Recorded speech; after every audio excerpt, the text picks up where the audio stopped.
1, 2, 1, 2, 3, 4.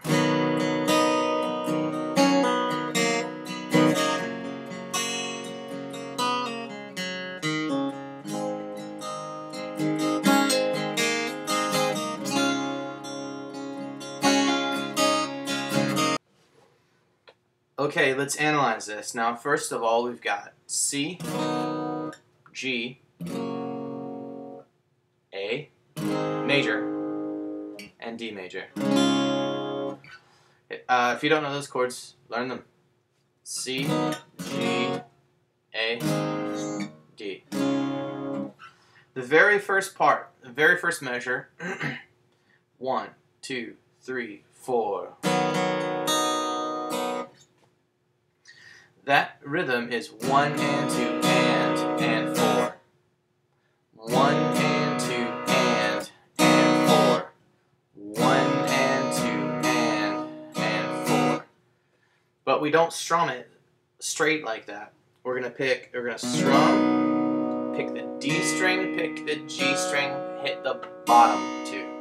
So strum, D string, G string, bottom 2. Now I like to do down, and then up, down, up. So strum down, up on the D, down on the G, up on the E. When I strum the bottom strings, I'm not really worried about what I hit. If you strum up, you'll hear that E.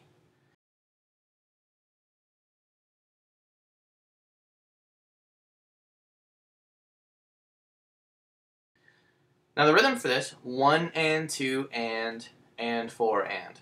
1 and 2 and 4 and.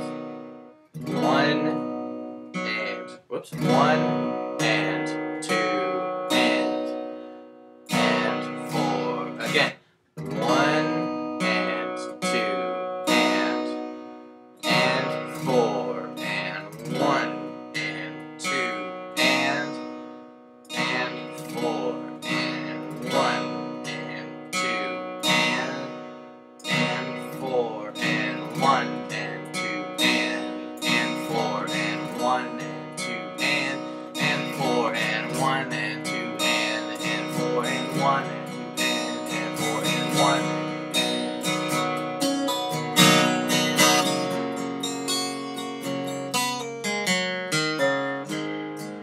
Second measure of the song, really, still on the C. Now here's where our pull-offs.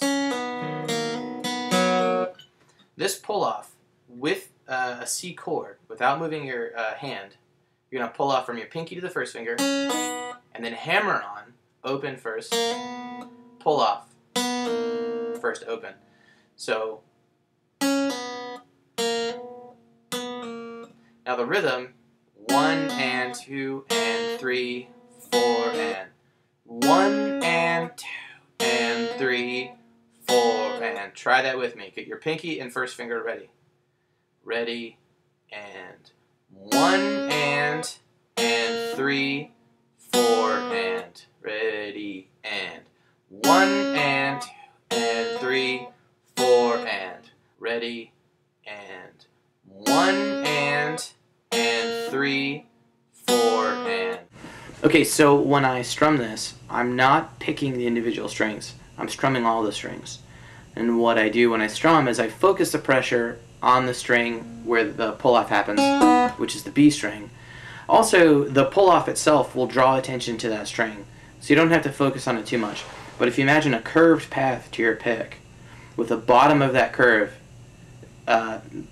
creating the loudest notes, put the bottom of that curve on the B string, you make that note louder. So as I strum, this is exaggerated, but I'm kind of chopping at that string. So I hit several strings, but one of them sticks out above the others.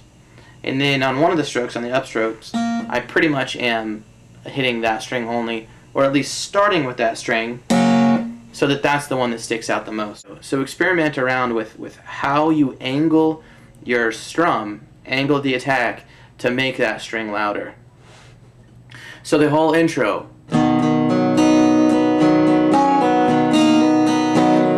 Now on that second part, I forgot to tell you, on the 2 that we were whispering, 1 and 2 and 3, 4, and you strum. So 1 and 2 and 3, 4, and 1 and 2 and 3, 4, and if you forget to strum on the 2, no big deal. Let's count it out. Second measure. Ready, and 1 and 2 and 3, 4, and ready, and 1 and 2 and 3, 4, and ready, and 1 and 2 and 3, 4, and ready, and 1 and 2 and 3, 4, and when I strum on the 2, I actually just kind of chop at the top string. So on the 2, I chop at the top strings. On the 3 and, chop at the B string. So chop at the top, chop at the B. Ready, and 1 and 2 and 3, 4, and I like to move my hand past the strings on 3 to remind myself it's there to hold the place. Ready, and 1 and 2 and 3, 4, and ready, and 1 and 2 and 3, 4, and ready, and 1 and 2 and 3, 4, and ready, and 1 and 2 and 3, 4, and ready, and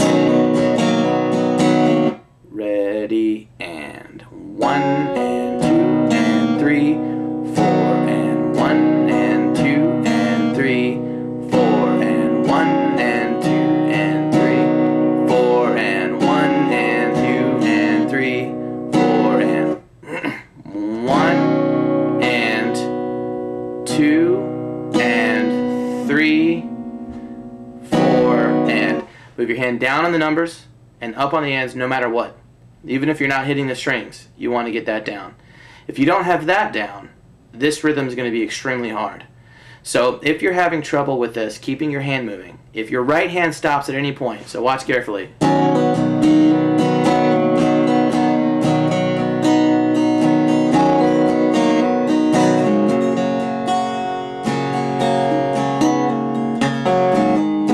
I forgot the song there for a second, so sorry about that.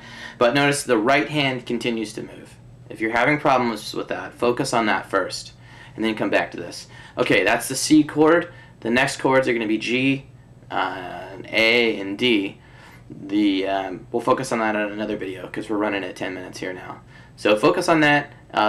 Come back later and look at the G.